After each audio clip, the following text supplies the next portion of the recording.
Yeah, first off, just talking about the core values here, the thing that the core values bring to us is a collection of what we, the university, when I say we, I mean all segments of the university have pulled together. That's students, that's faculty, that is staff. It took a series of months and meetings to make all of that take place. Started off way back in 2020, or 2021, excuse me, where we set up a meeting with about 85 people in the CJ, and we hacked away at what it was that we wanted our core values to be, came up with those five that you know today as the integrity, the diversity and inclusion, the significance, the commitment, and the community. And from there, we started saying, well, what are the behavior characteristics that come with that? Well, that took the meetings that we went around, had town hall meetings with faculty and staff. We had town hall meetings with students. We had town hall meetings with student athletes as well. And we honed those into what you see today, those little symbols of the icons and the behaviors that we would expect to see from our faculty, staff, and our students. Not just here, but when you leave here. So it's a legacy type of an issue that we're talking about. And so, yeah, we have the signs on the flagpoles. We have the icons are wrapped around the library. People you will see that are wearing pins on their shirt that have the core values on it, and really the symbol of the core values, the three mountains that once you hit one of those peaks, there's one behind you you've still got to get to. And so that's what that we're talking about, the journey of our core values when we look at it that way. A lot of the different things that you have seen on the campus, I call them the improvements, the capital improvements, have been because we've gone around and started talking to the deans. We've talked to the students also about what they wanted to see in their campus. And so when I was with the band, they were talking about how they when they practice on the grass field, there were a lot of ants there. There's a lot of unevenness there.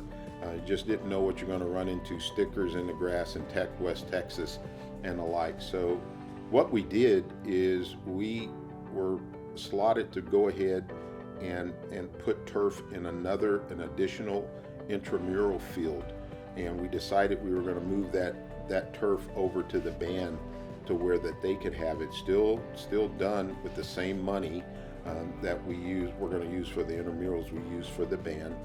And then what became of that is now the band is able to practice on that field, but also the community also comes and uses that field as well. And so those are all good things that we have going on and are beneficial to us as we move forward here in what we're talking about with our core values. When you start looking at the community and what it is that we want to do for the community, that is also important to us.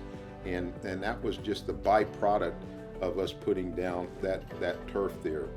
What we're also doing as a result of that is we're looking at building what we call a short game golf course out where we were going to put that turf.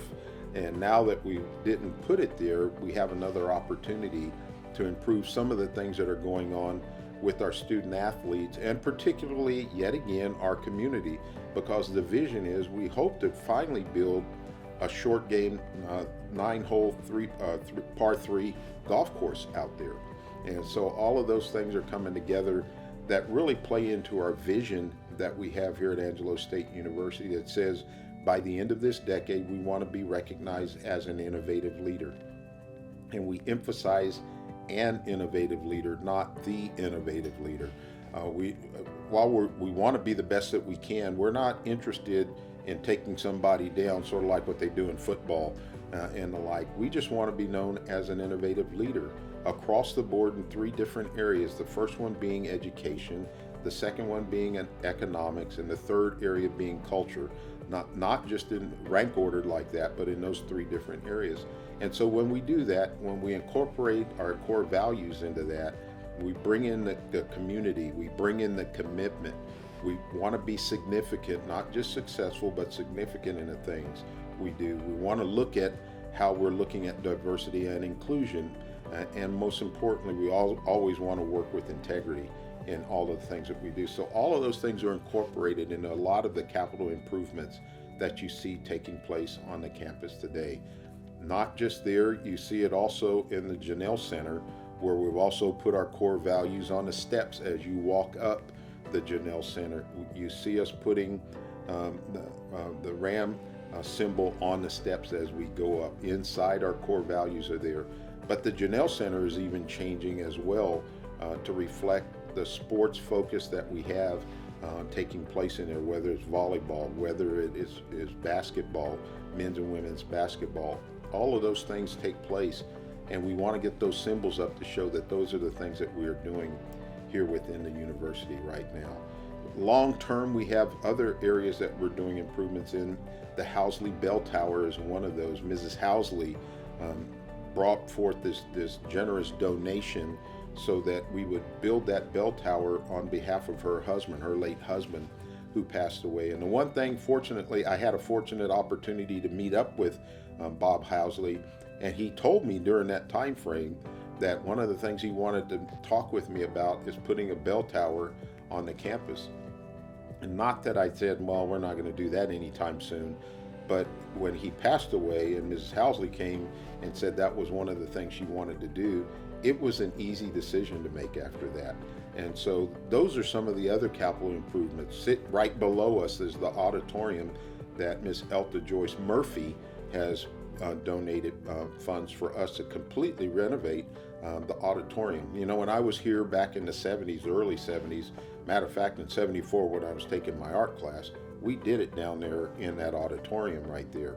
And I jokingly talk about, you can see the back of my head on the wall because that's what was done there. Well, we want our students to be excited about going into that auditorium and being there.